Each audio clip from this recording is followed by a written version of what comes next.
স্বরাষ্ট্রমন্ত্রীকে পদত্যাগ করতে হবে, নতুন স্বরাষ্ট্রমন্ত্রী নিয়োগ দিয়ে, স্বরাষ্ট্র উপদেষ্টা নিয়োগ দিয়ে ওনার মাধ্যমে বিচার কার্য সমাধান করতে হবে। আমরা 24 ঘন্টা আলটিমেটাম দিয়েছি।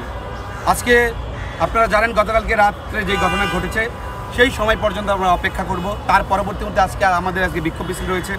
আমরা পল্টনে আমাদের বিক্ষোভ মিছিলে আমরা অংশগ্রহণ করব 3টায়। এবং সাথে আরেকটা বিষয় আমরা এনশিওর করতে চাই, আমরা যদি তারা না করে, এত প্যাসপোজ বুঝি না, মোট কথা হয়েছে কি যে মূল উগলায় ফেলাই দিতে হবে।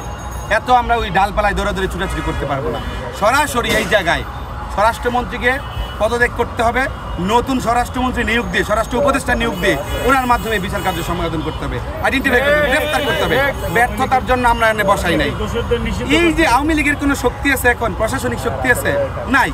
প্রশাসনিক শক্তি না থাকে, প্রশাসনে যেই পরিমাণ সেট আপ করছে ওই সেট আপ দিয়ে তাদের আওয়ামী লীগের কর্মকাণ্ড চলতেছে। তারপরে আপনারা তাদেরকে গ্রেফতার করতে পারলেন না। এখনও আওয়ামী লীগ ছাত্রলীগের সন্ত্রাসীদের দ্বারা সাধারণ মানুষ নির্যাতিত হচ্ছে।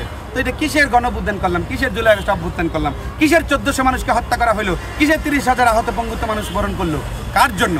তাদেরকে উপদেষ্টা পরিষদে বৈশা হাস্যরসমূলক গল্প করার জন্য? আর জাতীয় পার্টি ওপেন রাস্তায় নেমে আওয়ামী লীগদের নিয়ে রাজনীতি করবে সেই জন্য? সেইটা আমরা হতে দিব না।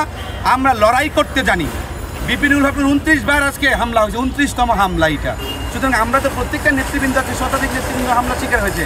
সুতরাং বাঁচতে হলে একসাথে বাঁচতে, মরতে হলে ফ্যাসিবাদের পতন আবার দরকার। নাব্য ফ্যাসিবাদ যারা আওয়ামী লীগের পুনর্বাসন করতে চাচ্ছে তাদের পতন ঘটিয়ে আমরা মরব।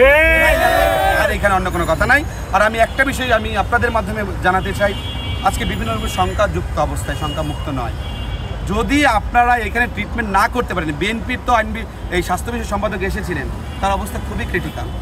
আপনারা দেশে পারবেন না, only one request to you, রাষ্ট্রের পক্ষের কাছে আপনারা তাকে বিদেশে চিকিৎসার ব্যবস্থা করেন।